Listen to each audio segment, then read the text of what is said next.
What's up, YouTube? Knight's Edge here again. Got another little quick review for you of a pretty cool knife. This one was sent to me by none other than Fred the Lug. Appreciate you, Fred, for sending me some of your cool knives. Hey, if y'all want to check out the Discord, Fred's got a for sale section in the Discord. It's linked down below if you want to check out some of his knives. Him and many others have for sale. Some pretty good deals going on in there. Before I get into it, hit the like button if you like the content, and subscribe right down there if you want more of it. I appreciate it, guys. All right, so without further ado, oh, and thank you to all my Patreon's channel members, everybody that supports me, people like Fred, Eddie, Pons, everyone that sent me knives, man. You guys are awesome. Carco, everyone. This is a pretty cool, unique knife, I think. This is a giant mouse. Right there, their logo. A little bit different than a lot of normal, I won't say normal, a lot of the other giant mouse knives.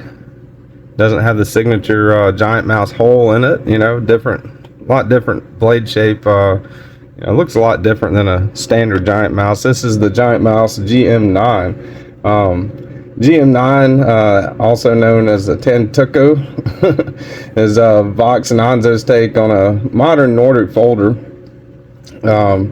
Has like a Japanese Tanto blade on it. Pretty cool looking. It's a limited edition. Only 400 of these were made. They are not available right now, but it is still a pretty cool knife, so I figured I'd check her out here. All right, so let's go ahead. We'll do a little overview, get into the stats, the specs, and everything. Straighten that out. So from the tip of the blade to the end of the handle, looking at right around 7 3/4, a little over, maybe 7 7/8 overall length. Overall blade length, measuring this way, about 3 5/8 if you go all the way back to the handle. Got a little choil right there, and sharpened length measured straight forward like this is a little over 3 1/8. Maybe 3 3/16, something like that. Now if you measure this way, since it is a Tanto, although a Japanese style Tanto, you got 1.5 inches on your secondary edge, and you got almost 2 inches on your primary edge, so a lot more cutting edge if you measure it like that. So let's go ahead and get the calibers out here. Do a blade stock thickness check on this. Sitting at around 131 thousandths, thickest part of the spine. Behind the edge, you're looking at 28.5 thousandths there. Secondary edge, behind the edge, looking pretty close to the same, around 28.5 thousandths. Handle thickness, around 450 thousandths on the handle thickness on this GM9. All right, let's get out some size comparisons here. Let me see. We'll do some of the usual suspects. You got the Ontario Knives Rat Model 1, and Ontario Knives Rat Model 2. So kind of right in between those, a little bit closer to the size overall of the to the Rat 1 and the Rat 2. A little bit about the same cutting edge, I guess. Pretty close to it.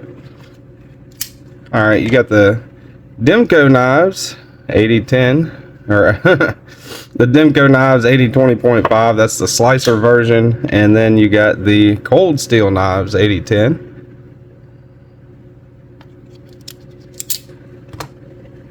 Look at the thickness compared to the 8010. So looking at the thickness of it compared to the 8010, 8010 still a little bit thicker than this one, but it does have some heft for I find for like quite a thinner blade. You know, it does have some handle heft, I guess, to it. Some like kind of like that substantial bulky feeling. Not too much though. That's your Spyderco knives, pair of 3, and your Spyderco Paramilitary 2. So pretty close to the overall length of the Paramilitary 2. A little bit shorter than the Paramilitary 2 overall length, but a little more cutting edge, especially when you factor the the Tonto aspect into it. Put that back down here. Let's go ahead and get a weight on this bad boy. Now that's one thing that might turn a lot of people off. I don't know. The handles are bronze, so they're like a PVD coated bronze with a really unique pattern in them. No milling at all inside, and bronze is not the lightest of materials, so you know, pretty substantial feeling on the weight. You know, not overwhelmed, not like the Beowulf or you know, PMP Kodiak or anything like that, I don't think, but still, for the size of the blade, I'd say my guess on this probably be around 5.5 ounces. Wow, that's pretty close actually. 5.4. So definitely way over the ounce and inch ratio. You know, heavier knife, but carries pretty good in pocket with that deep carry pocket clip. Pretty neat looking how they made that as a deep carry with the giant mouse logo on it. I really like that. I think that's pretty cool. No issues getting it in and out of pocket. Looking at it in the blue jeans, that's pretty much what you're looking at right there in pocket. So pretty good. And also, as far as get the to grip the frayed blue jeans right there on the denim, kind of pulled that out a little bit, but when you're looking at it in pocket, it carries relatively thin, right, compared to even like the 20.5 slicer. Really a lot more compared to the 8010, all right, and something like the Spyderco Paramilitary 2, you know, with that hump, still carries a lot wider in the pocket compared to the GM9, so that's pretty good. It carries pretty good in pocket, I guess is what I'm trying to say. Long way around the road of saying that, but yeah, let's go ahead and do a hardware check on it. All right, we'll get out, I'm thinking T8, but I'm not 100% sure. Check the pivot here. Yeah, it's a T8 on the pivot. Body screw, T8. So T8 on your body screws, T8 on your pivot, T8 on the pocket clip. Yep, so T8 all the way around. That's pretty awesome. You know, you don't have to change the bits out. It is not a single-sided captive pivot, but it does, you know, that should have a D-shaped pivot barrel in there to keep it from spinning out. So pretty good job on the hardware, T8 all the way around. I really like that. So that's pretty much the overview of the specs of it.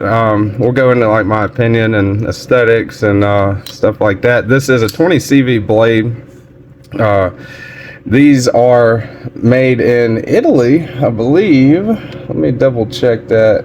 No, these are manufactured by Riot, so these are Chinese made, kind of OEM'd giant mouse knives, so that's pretty interesting. They definitely do have the Riot quality. It is a very minimalistic sort of design. You know, you got that very small flipper tab there.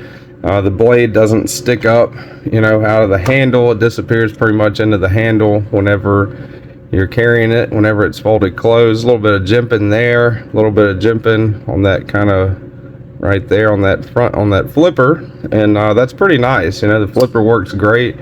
A lot of knives that whoop, kind of failed it there, but a lot of knives, that stupid denim, that have a very small flipper tab. A fatal mistake that they will make is that whenever you flip them, they don't have enough flipper sticking up to flip out with force, you know, and this one's not the case. This one flips out pretty easy every time. For a flipper only, it is pretty good. You know, that's one of the rules of thumb I go by if I'm in to determine if I agree with the deployment method on a knife, I guess, is if it has a single deployment method, it better be a good one, right? And that flipper does work pretty good. You know, you can fail it. Let's see, you barely push it down, but if you're trying it all, whenever you pull it out the pocket and flip it, that thing's coming out. Jimping halfway up the spine there kind of helps if you when you choke up on it. Now you can't put a full finger here, you know, because that flat is not large enough, but you can get all the way up on the edge of the handle scale and, you know, get in there for some deep cuts. And that little jimping is it is noticeable. It's not super substantial, but it is noticeable. Pretty comfortable, even for bronze scales. They are not really, they're not really contoured, but not really like slabs either. 304 stainless, I believe, on that back spacer. It's got 304 inside that back spacer. Not really any billboarding at all on the blade itself, including the company logo or anything like that. The only billboarding on the entire knife is the pocket clip, so that's pretty cool.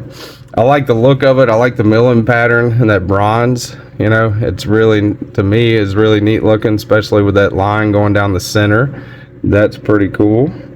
I believe that this pocket clip is reversible. The way it looks to me, maybe so, I don't know. Haven't taken it out, but no, it's not, because it's not slotted. So if you're looking at it, it's slotted out on the butt end right there on this side, but it's not slotted out over here. So I don't think that pocket clip's reversible, unfortunately, for lefties. Pretty unique blade shape. I like that Japanese style tanto. I think that's pretty cool, pretty sharp looking. You know, really good action on it. Like I said, front flip or flipping it works really good, and it kind of almost falls shut thanks to the bearings that it runs on. So that's pretty cool. It is a bolster lock, liner lock.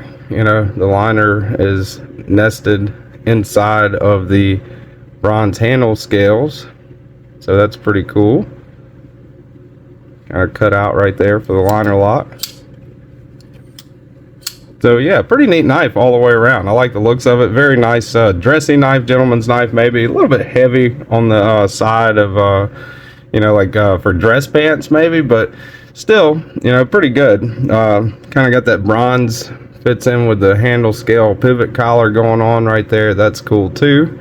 And of course, as I mentioned before, it does have a back spacer, which makes it look really nice. You know, like a worn bronze look on it, which is really neat. You know, I think it's a pretty sharp looking knife. No pun intended on that. But yeah, I like it. Pretty cool knife. That is the Giant Mouse GM9. Thank you guys for watching so much. I appreciate it. You can check out Giant Mouse's website. It's on there. Like I said, it's not available, but it is listed on there if you want to check it out. These do go for around 400 bucks. Kind of steep, you know, in my estimation for what you're getting, but still a pretty cool knife. So thank you guys for watching. I appreciate it. If you like the content, hit the like button, man, and subscribe to the channel. I'd love to have you join the live streams 9:30 a.m. Saturday mornings. Really appreciate everybody that shows up for that. Thanks to all my subscribers, Patreon members. Again, all that's linked down in the description and the Discord too. And I will see you guys on the next one. Y'all stay sharp.